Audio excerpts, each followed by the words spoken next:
Welcome to नौकरी plus academy. जैसा कि आपको पता है कि हम यहाँ CHSL 2024 के लिए प्रैक्टिस सीरीज चला रहे हैं, जिसके तहत CHSL 2023 के सभी शिफ्टों के जीके जीएस के पोर्शन को 1 बाय 1 डिस्कस कर रहे हैं। आज की क्लास में हमने CHSL 2023 के 2 अगस्त के फर्स्ट शिफ्ट को पेपर को लिया है और आज हमारा प्रैक्टिस सेट नंबर 5 है। इससे पहले हम 4 प्रैक्टिस सेट कर चुके हैं। अगर आपने वो अभी तक नहीं देखे हैं तो आप जाकर उन्हें देख लें, वो हमारे चैनल पर उपलब्ध है। उम्मीद करता हूँ कि जो हम प्रैक्टिस सीरीज चला रहे हैं वो आपके सपनों को नई उड़ान देगा। आइए स्टार्ट करते हैं। क्वेश्चन नंबर फर्स्ट, पंडित शिव कुमार शर्मा को क्या बजाने में उनकी महारत के लिए याद किया जाता है? Option A tabla, option B sarod, option C sitar या फिर ऑप्शन डी संतूर। तो पंडित शिव कुमार शर्मा एक संतूर वादक है। आइए देखते हैं तबला वादक कौन कौन है। तबला वादक जाकिर हुसैन, किशन महाराज और बुदई महाराज, ये तबला वादक हैं। इसके अलावा सरोद वादक के बारे में देखते हैं। सरोद वादक कौन है? सरोद वादक है उस्ताद अमजद अली खान और अकबर अली खान। और सितार वादक को देखेंगे तो सितार वादक कौन है? सितार वादक हैं रविशंकर, विलायत खान और उमा शंकर शर्मा। ये काफी अधिक इंपॉर्टेंट है, याद रखने हैं आपको। संतूर वादक कौन है? संतूर वादक में शिव कुमार शर्मा तो है ही, इसके अलावा है वर्षा अग्रवाल और तरुण भट्टाचार्य। आगे चलते हैं। नेक्स्ट क्वेश्चन, बैंकिंग एजेंट के रूप में नियुक्त की गई महिला SHG सदस्य को क्या कहा जाता है? ऑप्शन ए बैंक मित्र, ऑप्शन बी बैंक दोस्त, ऑप्शन सी बैंक सखी या फिर ऑप्शन डी बैंक NGO। तो बैंकिंग एजेंट के रूप में नियुक्त की गई महिला SHG सदस्य को कहा जाता है बैंक सखी। तो इसका सही जवाब हो जाएगा ऑप्शन सी बैंक सखी। आगे चलते हैं। नेक्स्ट क्वेश्चन, सूरजकुंड मेला किस राज्य में मनाया जाता है? Option A Gujarat, option B Haryana, option C Rajasthan या फिर ऑप्शन डी केरल। तो सूरजकुंड मेला मनाया जाता है हरियाणा में। तो इसका सही जवाब है ऑप्शन बी हरियाणा। आइए देखते हैं और ये अदर स्टेट में और कौन कौन से मेले या उत्सव मनाए जाते हैं। गुजरात के देखेंगे, गुजरात में मनाया जाता है माधवपुरा मेला और श्यामलाजी मेला। इसके अलावा मनाया जाता है पतंग उत्सव, खेल उत्सव और रण उत्सव, और मनाया जाता है पैराग्लाइडिंग उत्सव और मोडेरा उत्सव। ठीक है, इसे आप याद रखेंगे। याद रखने के लिए थोड़ा सा लिंक बनाइए अपने दिमाग में। देखिएगा, जैसे कि सोचिए ऐसे, जैसे माधव और श्याम पतंग उड़ाने के लिए खेल के रण में गए और वहां उनका पैर मुड़ गया, तो पैर से हो गया पैराग्लाइडिंग, मुड़ से हो गया मोडेरा। तो आपको इस तरह से याद रखना है। ठीक है, आगे चलते हैं। हरियाणा का देखते हैं। हरियाणा में है गुग्गा नवमी, गुग्गा पीर, गुग्गा नुआमी फेस्टिवल। तो जहां गुग्गा आ रहा है वहां हरियाणा है। ठीक है, याद रखेंगे जहां गुग्गा है वहां पर हरियाणा है। इसके अलावा है इसमें गणगौर, सूरजकुंड और पिंजौर। तो ये आपको एक लाइन में ऐसे ही याद रखने हैं, गणगौर, सूरजकुंड, पिंजौर, या फिर इसे ऐसे लिंक बनाइए। जैसे गण, गण का मतलब होता है समूह वगैरह जो होते हैं, गण समूह होता है। तो समूह के लोगों ने सूरज को पिंजरे में बंद कर दिया और उसको हरि छुड़ाने आए। हरियाणा से मतलब हरियाणा, हरि आना। तो उसको कौन आए छुड़ाने के लिए? हरि छुड़ाने आए। तो क्या किया, गण के लोगों ने सूरज को पिंजरे में बंद कर दिया और उसको हरि छुड़ाने आए। तो इस तरह से आप छोटी छोटी लिंक बनाइए अपने आप से दिमाग में, तो आपको याद हो जाएगा। ठीक है, याद रखेंगे इसे। आगे चलते हैं, देखेंगे राजस्थान का। राजस्थान में देखते हैं जैसे गणगौर, मोमासर, पुष्कर, बूंदी, चंद्रभागा और मत्स्य, कोलायत और मरु। ये है होते हैं राजस्थान के उत्सव और मेले। और केरल के देखेंगे, केरल में है विशु, ओणम, त्रिशूर पूरम और थय्यम। एक लाइन में याद रखेंगे विशु, ओणम, त्रिशूर पूरम और थय्यम। और दूसरी लाइन में याद रखेंगे अरट्टू पोंगाला अट्टकालू। ठीक है, जहां पर डबल टा आता है उसका मतलब केरल है, जहां पर डबल टा आ गया उसका मतलब केरल। अच्छा, केरल का एक केरल का हमारा शास्त्रीय नृत्य भी है, कौन सा है? मोहिनीअट्टम। याद रखेंगे मोहिनीअट्टम। और उसमें भी डबल टा आ रहा है, जो जहां डबल टा आता है वो समझो केरल का ही है। इसके अलावा वेल्लमकाली नौका दौड़। ठीक है, ये आपको याद रखने हैं। ये केरल के कुछ उत्सव हैं और ये मेले हैं। आगे चलते हैं। नेक्स्ट क्वेश्चन, किण्वन प्रक्रिया के दौरान एल्कोहल निर्माण के उप उत्पाद के रूप में कौन सा पोटेशियम अम्ल लवण प्राप्त होता है? Option A potassium nitrate citrate, option B potassium bitartrate, option C potassium nitrate या फिर option D potassium hydrogen adipate. तो पोटेशियम अम्ल, कौन सा पोटेशियम अम्ल लवण प्राप्त होता है? तो इसका सही जवाब है ऑप्शन बी पोटेशियम बाइटार्ट्रेट।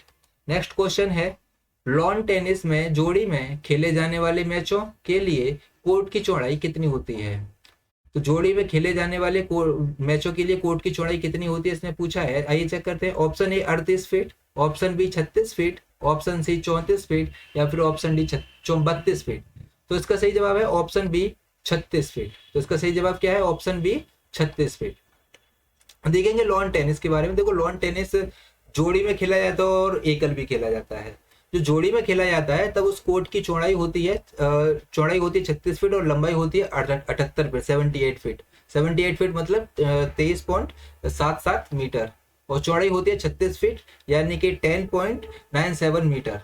इसी तरह से जब अगर एकल में खेला जाएगा तो उस कोर्ट की लंबाई तो उतनी रहेगी 78 मीटर। अच्छा, लेकिन चौड़ाई जो हो जाएगी उसकी कितनी हो जाएगी 27 फीट यानी कि 8.23 मीटर।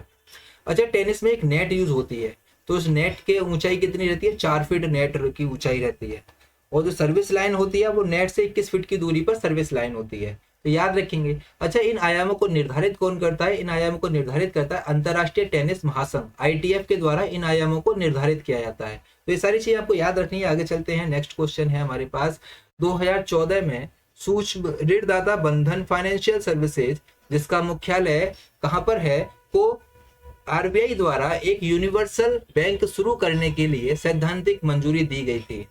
यानी कि इसने हमसे पूछा है कि बंधन फाइनेंशियल सर्विसेज का मुख्यालय कहाँ पर है। Option A Kolkata, option B Mumbai, option C Pune या फिर ऑप्शन डी लखनऊ। तो इसका सही जवाब है ऑप्शन ए कोलकाता। तो बंधन फाइनेंशियल सर्विसेज का मुख्यालय है कोलकाता में। आगे चलते हैं।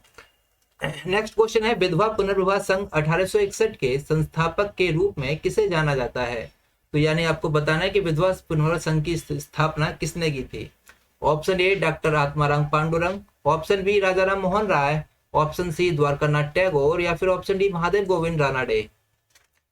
तो विधवा पुनर्विवाह संघ के संस्थापक कौन है? तो इसका सही जवाब है महादेव गोविंद रानाडे। ऑप्शन डी इसका सही जवाब हो जाएगा। आइए देखते हैं महादेव गोविंद रानाडे ने और क्या उनको और किस किस चीज की स्थापना की थी। महादेव गोविंद रानाडे ने करी थी पूना सार्वजनिक सभा की स्थापना सन 1870 में।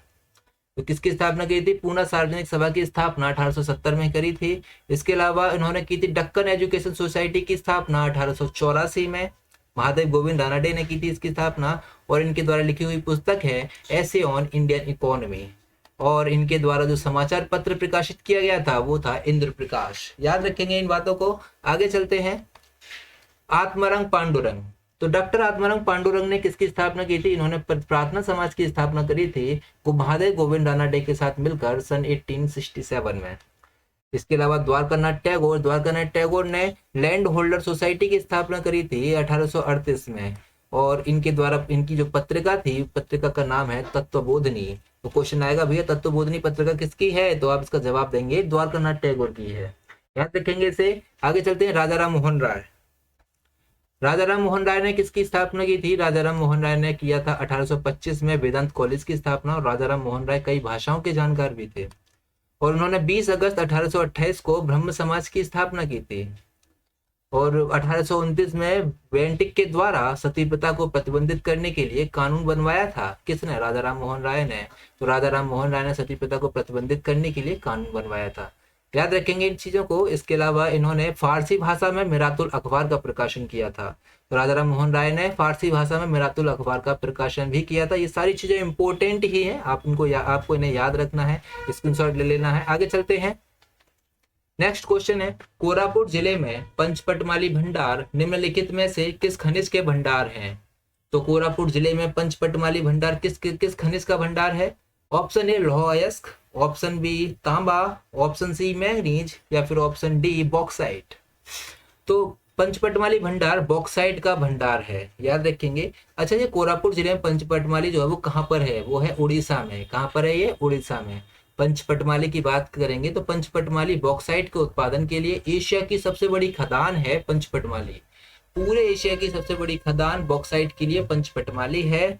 याद रखेंगे। बॉक्साइट का सबसे ज्यादा उत्पादन कहाँ होता है? उड़ीसा में। बॉक्साइट का सबसे ज्यादा उत्पादन उड़ीसा में होता है और बॉक्साइट एल्युमिनियम का अयस्क होता है यानी कि बॉक्साइट से एल्युमिनियम प्राप्त किया जाता है। आगे चलते हैं। देखते हैं तांबे के बारे में। देखिए तांबा मानव के द्वारा प्रयोग की जाने वाली सबसे पहली धातु है तांबा और सबसे ज्यादा उत्पादन तांबा का होता है मध्य प्रदेश में और राजस्थान में। मध्य प्रदेश में 68% होता है, राजस्थान में 28% होता है। लेकिन इसका सबसे ज्यादा भंडार जो है वो राजस्थान में है। तांबे का सबसे ज्यादा भंडार राजस्थान में है, लेकिन उत्पादन सबसे ज्यादा मध्य प्रदेश में होता है। अच्छा, लौह अयस्क के बारे में बात करते हैं। तो लौह अयस्क के उत्पादन में विश्व में चौथा स्थान है भारत का। भारत का लौह अयस्क उत्पादन में विश्व में चौथा स्थान है। अच्छा, पहले दूसरे तीसरे पे कौन है? पहले पर है चीन, दूसरे पर है ऑस्ट्रेलिया, तीसरे पर है ब्राजील और चौथे पर है भारत। और भारत में सबसे ज्यादा उत्पादन होता है लौह अयस्क का उड़ीसा में। कहाँ पर उत्पादन होता है? उड़ीसा में। इसकी प्रमुख खान है, लौह अयस्क की प्रमुख खान है कर्नाटक की कुद्रेमुख खान, छत्तीसगढ़ की बैराडीला और उड़ीसा की क्योंझर खान। याद रखेंगे। और आप मुझे बताएं कि भारत में कौन सा लौह अयस्क सबसे ज्यादा पाया जाता है? तो भारत में हेमाटाइट लौह अयस्क सबसे ज्यादा पाया जाता है, आपको याद रखना है। आगे चलते हैं, नेक्स्ट क्वेश्चन। भारत के किस राज्य में एल्युमिनियम प्रगलन संयंत्रों की संख्या सबसे अधिक है? तो एल्युमिनियम प्रगलन संयंत्र की संख्या सबसे ज्यादा कहाँ पर है? देखिए, एल्युमिनियम का उत्पादन होता है किससे? एल्युमिनियम किससे निकलता है? बॉक्साइट से। और बॉक्साइट का उत्पादन सबसे ज्यादा कहाँ होता है? उड़ीसा में। तो एल्युमिनियम का उत्पादन भी सबसे ज्यादा कहाँ होगा? उड़ीसा में होगा। तो इसका सही जवाब क्या हो जाएगा? Option A, Orissa. ठीक है, याद रखेंगे इसे। आगे चलते हैं।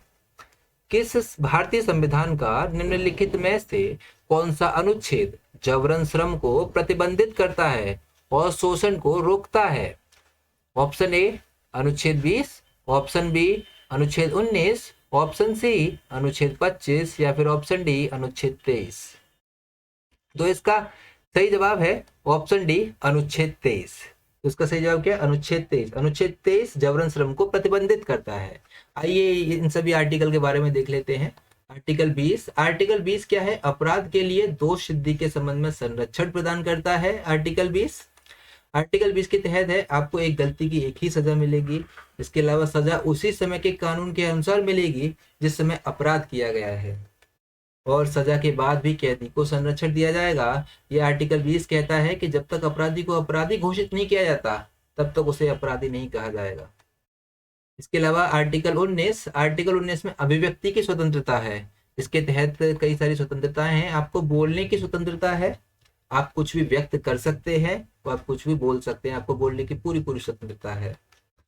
इसके दूसरे भाग में है कि बिना हथियार सभा करने की स्वतंत्रता है, आप बिना हथियार कोई भी सभा कर सकते हैं। तीसरे नंबर पर संगठन बनाने की स्वतंत्रता, आप कोई भी संगठन बना सकते हैं। और नंबर चौथे पर आ जाता है बिना रोक टोक चारों ओर घूमने की स्वतंत्रता है, आप पूरे भारत में बिना रोक टोक कहीं भी घूम सकते हैं। 5 में आता है भारत में कहीं भी बसने की स्वतंत्रता है आपको, और भारत में कहीं भी व्यवसाय करने की स्वतंत्रता है आर्टिकल 19 के तहत। तो ये सारी स्वतंत्रता प्रदान करता है आर्टिकल 19, याद रखेंगे इन्हें। इसके अलावा देखते हैं आर्टिकल 25। आपको व्यक्तिगत धार्मिक स्वतंत्रता है, आप किसी भी धार्मिक रीति रिवाजों को फॉलो कर सकते हैं आर्टिकल 25 के तहत। आर्टिकल 25 कहता है, आर्टिकल 25 के अंतर्गत ही सिखों को पगड़ी और मुस्लिमों को दाढ़ी और हिंदुओं को टीका लगाने की स्वतंत्रता है। याद रखेंगे इन चीजों को। आगे चलते हैं, नेक्स्ट क्वेश्चन क्या है? नेक्स्ट क्वेश्चन है निम्नलिखित में से कौन सी सरकारी योजना भारत में युवाओं को कौशल विकास प्रशिक्षण प्रदान करती है? तो कौन सी सरकारी योजना कौशल विकास प्रशिक्षण प्रदान करती है? ऑप्शन ए प्रधानमंत्री जन धन योजना, ऑप्शन बी प्रधानमंत्री कौशल विकास योजना, ऑप्शन सी दीनदयाल अंत्योदय योजना या फिर ऑप्शन डी प्रधानमंत्री गरीब कल्याण अन्न योजना। तो इसका सही जवाब है ऑप्शन बी प्रधानमंत्री कौशल विकास योजना। तो इसका सही जवाब क्या है? प्रधानमंत्री कौशल विकास योजना। आइए अन्य योजना के बारे में भी देखते हैं। देखिए प्रधानमंत्री जन धन योजना। तो प्रधानमंत्री जन धन योजना का आरंभ हुआ था 28 अगस्त 2014 को प्रधानमंत्री जन धन योजना का आरंभ हुआ था। इसका उद्देश्य है अधिकतम लोगों को बैंक से जोड़ना जिससे उन्हें बचत का प्रोत्साहन मिल सके। इसी के तहत जीरो बैलेंस के अकाउंट खोले गए थे बैंक में। दीनदयाल अंत्योदय योजना देखते हैं। इसका आरंभ हुआ था 25 सितंबर 2014 को दीनदयाल अंत्योदय योजना का आरंभ हुआ था। तो इसका उद्देश्य है कौशल विकास और अन्य उपायों के माध्यम से आजीविका के अवसरों में वृद्धि करना और ग्रामीण गरीबी को कम करना। इसके अलावा आता है हमारे पास प्रधानमंत्री गरीब कल्याण अन्न योजना। इसका आरंभ हुआ था अप्रैल 2020 में। इसका आरंभ हुआ था प्रधानमंत्री गरीब कल्याण अन्न योजना का आरंभ हुआ था। इसका उद्देश्य है गरीबों के लिए अन्न वितरण। ठीक है, आगे चलते हैं।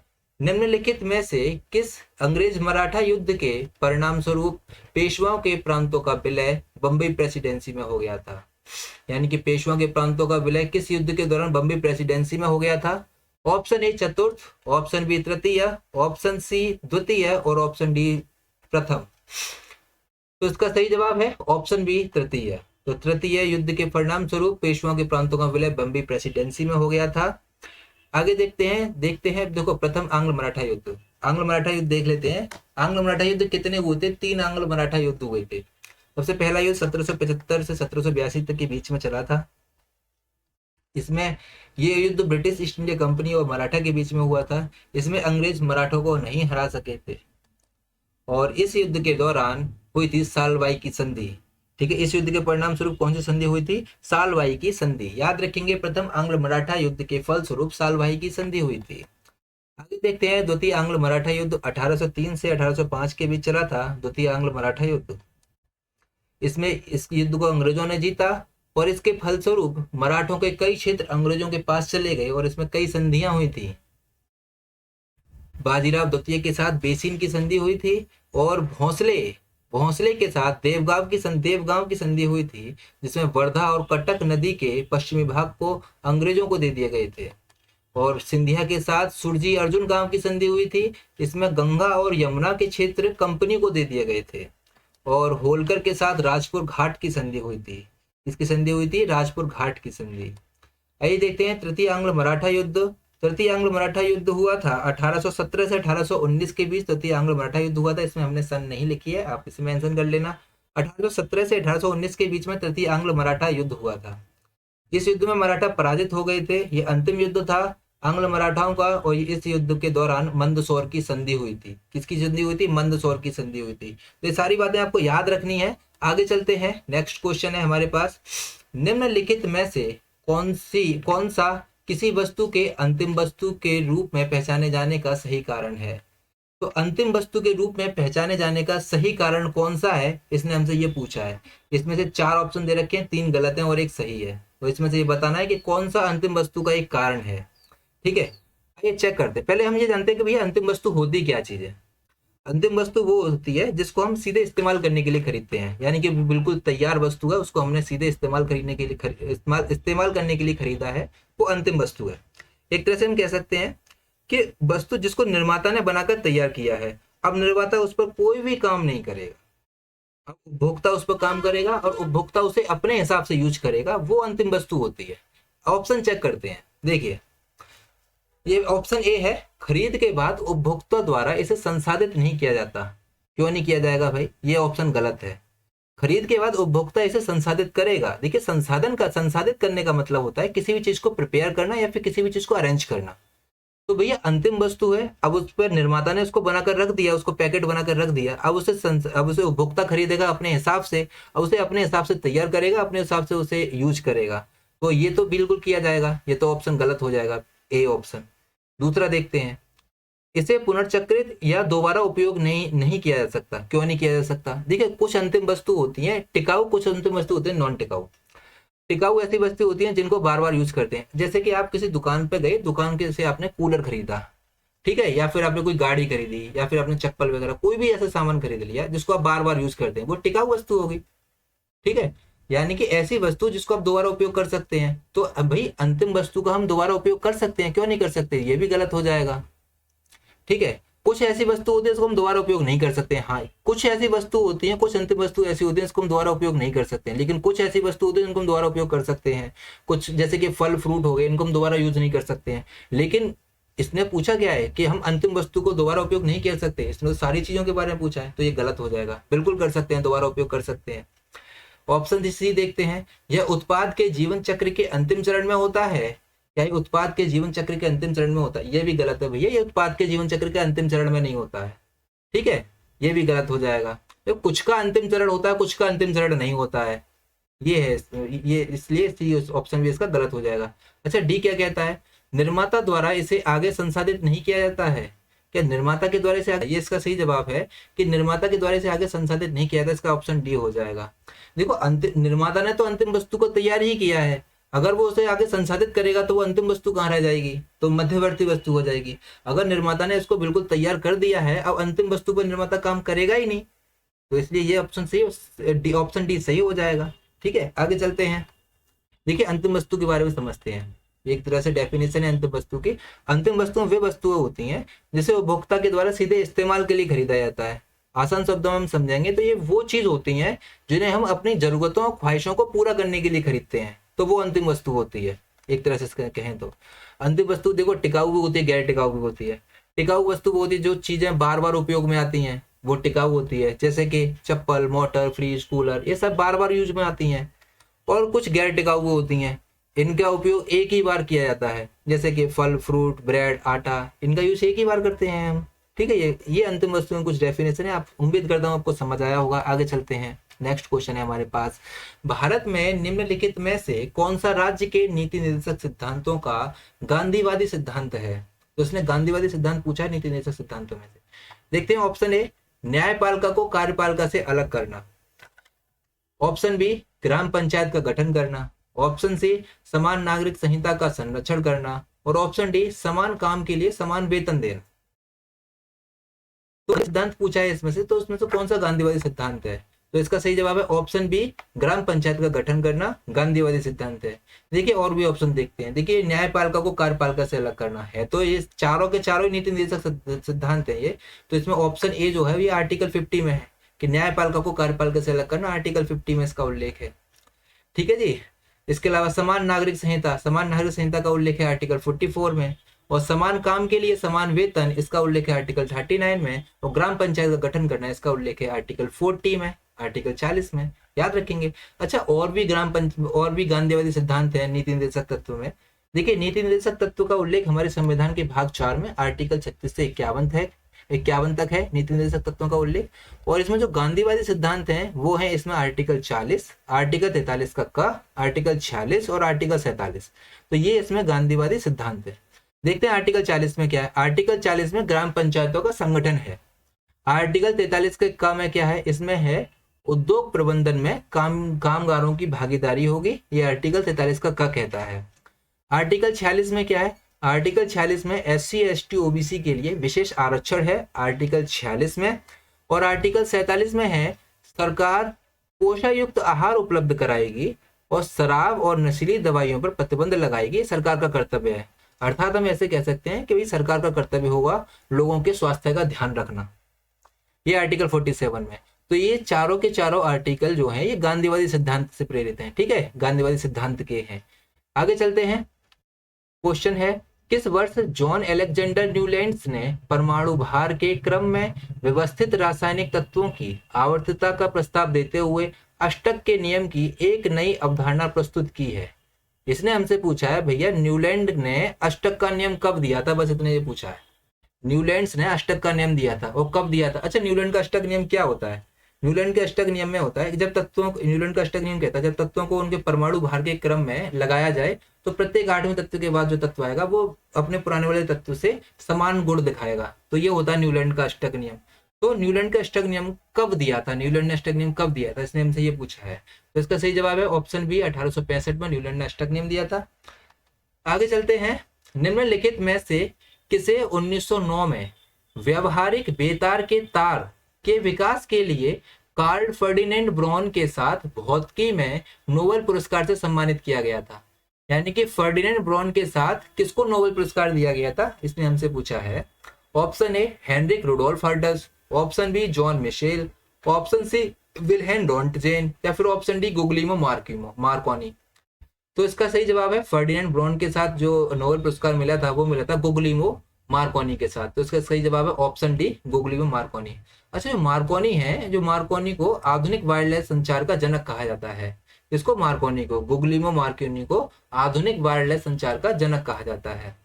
अच्छा, इसके अलावा आपको याद रखना है विलियम रॉन्टजेन। विलियम रॉन्टजेन आपको याद रखना है, इंपॉर्टेंट है। क्यों? क्योंकि इनको भौतिकी के क्षेत्र में प्रथम नोबेल पुरस्कार मिला था। तो भौतिकी के क्षेत्र में प्रथम नोबेल पुरस्कार किसे मिला था? रॉन्टजेन ने। अच्छा, इन्हें क्यों मिला था? इन्होंने क्या किया था? इन्होंने एक्सरे की खोज की थी। रॉन्टजेन ने एक्सरे की खोज की थी। आइए देखते हैं नोबेल प्राइज के विषय में। देखिए, नोबेल प्राइज की स्थापना हुई थी 29 जून 1900 को। स्वीडन में नोबेल प्राइज की स्थापना हुई थी। और नोबेल पुरस्कार अल्फ्रेड नोबेल की स्मृति में दिया जाता है। और अल्फ्रेड नोबेल ने डायनामाइट का आविष्कार किया था। किसने? अल्फ्रेड नोबेल ने। और ये नोबेल प्राइज जो दिया जाता है वो 6 क्षेत्रों में दिया जाता है। कौन कौन से, इसने भी जानना पड़ेगा। सबसे पहला होता है भौतिक विज्ञान के क्षेत्र में दिया जाता है, रसायन विज्ञान के क्षेत्र में दिया जाता है, मेडिसिन या फिजियोलॉजी में दिया जाता है, साहित्य में भी दिया जाता है, शांति में दिया जाता है, और अंत में आता है अर्थशास्त्र। अर्थशास्त्र को नया नया शामिल किया गया, 1968 में शामिल किया गया अर्थशास्त्र को। ठीक है। अच्छा, और कुछ इंपॉर्टेंट बात है ये देखो, पहली महिला नोबेल पुरस्कार विजेता कौन है? Madam Curie. मैडम क्यूरी को 2 बार नोबेल प्राइज मिला है। एक पहला नोबेल प्राइज मिला है भौतिकी के क्षेत्र में रेडियो एक्टिव की खोज के लिए, और जो दूसरा नोबेल प्राइज मिला है 1911 में मिला है, उनको मिला है रसायन के क्षेत्र में मिला है रेडियम निष्कर्षण के लिए। ठीक है, ये थोड़ा गलत लग गया है, क्षेत्र है ये, इसे याद रखेंगे, क्षेत्र है ये। ठीक है। अच्छा, इसके अलावा प्रथम भारतीय नोबेल पुरस्कार विजेता कौन है? प्रथम भारतीय नोबेल पुरस्कार विजेता है रविन्द्रनाथ टैगोर। गीतांजलि के लिए इन्हें 1913 में मिला था रविन्द्रनाथ टैगोर को नोबेल पुरस्कार। और जो अंतिम भारतीय नोबेल पुरस्कार विजेता है वो है अभिजीत बनर्जी।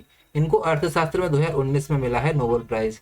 अब 2019 के बाद अभी तक भारत में कोई नोबेल प्राइज आया नहीं है। ठीक है, याद रखेंगे इन्हें। आगे चलते हैं। और ये नोबेल प्राइज जो दिया जाता है वो 10 दिसंबर को, हर साल कब दिया जाता है? 10 दिसंबर को दिया जाता है। तो नोबेल प्राइज हर साल 10 दिसंबर को दिया जाता है, याद रखेंगे इसे। आगे चलते हैं।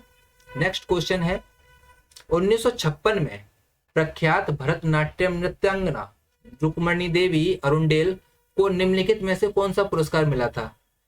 ऑप्शन ए ज्ञानपीठ पुरस्कार, ऑप्शन बी सरस्वती सम्मान, ऑप्शन सी कबीर पुरस्कार, ऑप्शन डी पद्म भूषण। देखिए, इन्हें, ये कौन है? भरतनाट्यम नृत्यांगना है रुक्मणी देवी अरुणडेल। तो नृत्यांगना को कौन सा पुरस्कार मिलेगा? पहले देखो ऑप्शन देखते हैं। ऑप्शन है ज्ञानपीठ पुरस्कार। ज्ञानपीठ पुरस्कार साहित्य के क्षेत्र का सबसे सर्वोच्च पुरस्कार है, साहित्य के क्षेत्र में दिया जाने वाला। तो ये ज्ञानपीठ पुरस्कार तो उन्हें दिया नहीं जाएगा, ये साहित्य के क्षेत्र का, और ये नृत्यांगना है। ठीक है, तो ऑप्शन ए तो गलत हो जाएगा। ऑप्शन बी देखते हैं, सरस्वती सम्मान। सरस्वती सम्मान भी साहित्य के क्षेत्र में दिया जाता है, तो ये भी नहीं मिलेगा इनको। अच्छा, कबीर पुरस्कार देख लेते हैं। कबीर पुरस्कार दिया जाता है सांप्रदायिक सौहार्द को बढ़ावा देने के लिए, तो कबीर पुरस्कार भी नहीं दिया जाएगा। तो नृत्यांगना है रुक्मणी देवी को, तो इसलिए ऑप्शन हो जाएगा पद्म भूषण। इन्हें पद्म भूषण अवार्ड मिला था। तो 1956 में रुक्मणी देवी अरुणडेल को कौन सा अवार्ड मिला था? पद्म भूषण अवार्ड मिला था। इसका सही जवाब है ऑप्शन डी, पद्म भूषण, याद रखेंगे। अच्छा, देख लेते हैं ज्ञानपीठ पुरस्कार के बारे में। देखो, ज्ञानपीठ पुरस्कार की स्थापना हुई थी 1961 में, और इनको भारतीय भाषा के साहित्य में उत्कृष्ट योगदान के लिए दिया जाता है। अच्छा, भारतीय भाषा कितनी है? हमारे संविधान में कितनी भाषाओं का उल्लेख है? हमारे संविधान में 22 भाषाओं का उल्लेख है, याद रखेंगे इन चीजों को। अच्छा, ये सर्वोच्च भारतीय साहित्यिक पुरस्कार है। ज्ञानपीठ पुरस्कार साहित्य के क्षेत्र में सबसे ऊंचा पुरस्कार है, और इसके जो प्रथम प्राप्तकर्ता थे वो थे श्री शंकर कुरूप। मलयालम भाषा के लिए मिला है इन्हें। श्री शंकर कुरूप प्रथम प्राप्तकर्ता थे ज्ञानपीठ पुरस्कार के, याद रखेंगे। आगे देखते हैं सरस्वती सम्मान को। सरस्वती सम्मान की स्थापना हुई थी 1991 में, और जो इसके सरस्वती सम्मान के प्रथम प्राप्तकर्ता हैं हरवंश राय बच्चन। अमिताभ बच्चन के पिताजी हरवंश राय बच्चन सरस्वती सम्मान के प्रथम पुरस्कार विजेता हैं। ये भी किसी भी भारतीय भाषा में गद्य और कविता के साहित्यिक कार्यों के लिए दिया जाता है सरस्वती सम्मान को। अब बात आती है कबीर पुरस्कार। कबीर पुरस्कार को दिया जाता है सांप्रदायिक सौहार्द को बढ़ावा देने के लिए कबीर पुरस्कार दिया जाता है। ठीक है, इसकी शुरुआत हुई थी 1990 में। कबीर पुरस्कार की शुरुआत कब हुई थी? 1990 में। आगे देखते हैं। अब बात करेंगे भरतनाट्यम की। देखिए, भरतनाट्यम एक शास्त्रीय नृत्य है, तमिलनाडु से रिलेट करता है। शास्त्रीय नृत्य तमिलनाडु से रिलेट करता है, और ये इंपॉर्टेंट है, एक हार्य लासंज्ञा से विकसित हुआ है। भरतनाट्यम एक हार्य लासंज्ञा से विकसित हुआ है, और ये क्वेश्चन एग्जाम में आया हुआ है कि थिलाना किस शास्त्रीय नृत्य से संबंधित है?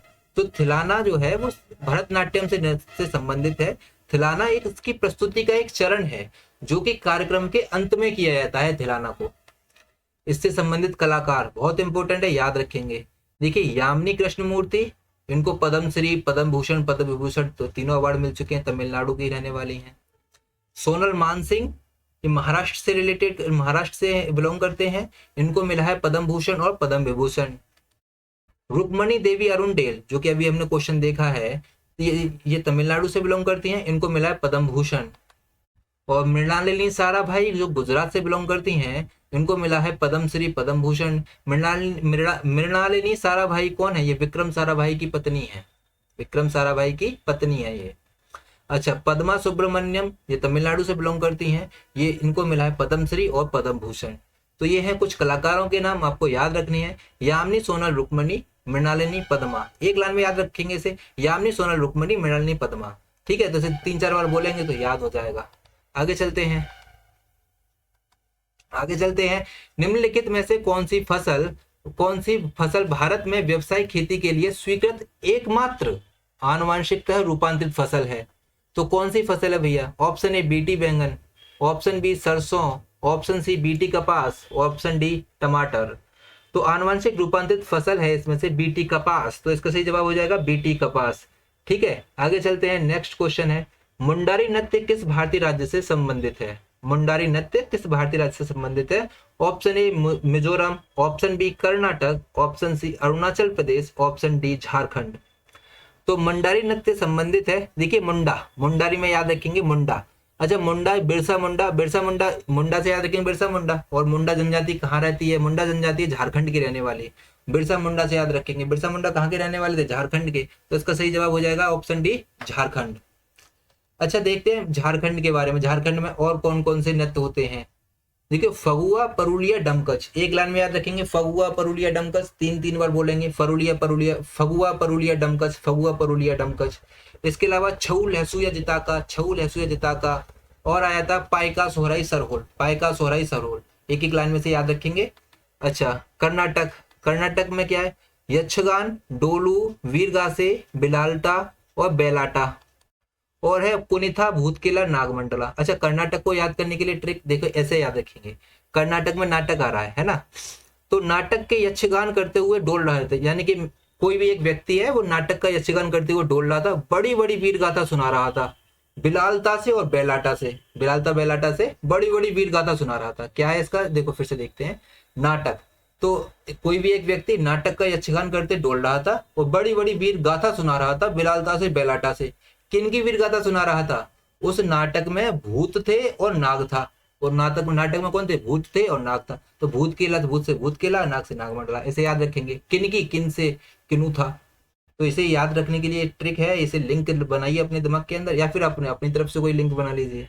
ठीक है, आगे चलते हैं। मिजोरम में खुहालम, छेलाम, पारलेम, चेलम और है सरलामकाई।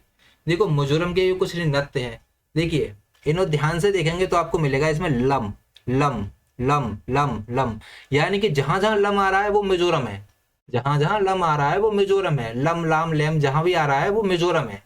ठीक है, तो इसे याद रखेंगे। ख्वालम, छेलम, पारलम, चेलम, सरलम काई, ये है आपके कौन, कहाँ के? मिजोरम के। इसके अलावा है इसमें चिराव, सांवलिया और तेलंगम। एक लाइन में याद रखेंगे, चिराव, सांवलिया, तेलंगम, चिराव, सांवलिया, तेलंगम। 3-4 बार बोलेंगे, याद हो जाएगा। आगे है आपका अरुणाचल प्रदेश। अरुणाचल प्रदेश में है मुखौटा, लॉयन एंड पिकॉक, छालो, वांचो। मुखौटा, lion and peacock, छालो, Wancho. पासीकोंकी, Popir, Ponu. ये एक लाइन में याद रखेंगे। पासी पोपीर, पोनू। पा देखो, यहाँ से पा है, यहाँ भी पो है, यहाँ पो है, तो पासी पोपीर पोनू। और है बोर्डोचम रिखमपाड़ा। तो अरुणाचल प्रदेश के कौन कौन से है? मुखौटा, लॉयन एंड पिकॉक, छालो, वांचो, यानी कि मुखौटा पहनकर लॉन पिकॉक का छालो वांचो कर रहा था। ठीक है, इसके अलावा इससे याद रखेंगे पासी पोपीर पोनू। ठीक है, एक लाइन में याद रखेंगे पासी पोपीर पोनू। और है बोर्डोचम रिखमपाड़ा। तो इनको एक एक ऐसे करके धीरे धीरे याद रखेंगे, अपने दिमाग में लिंक बनाएंगे इसे याद रखने के लिए। तो आज की क्लास हमारी इतनी ही है, मिलते हैं नेक्स्ट वीडियो पर, तब तक के टेक केयर, बाय बाय और बाय।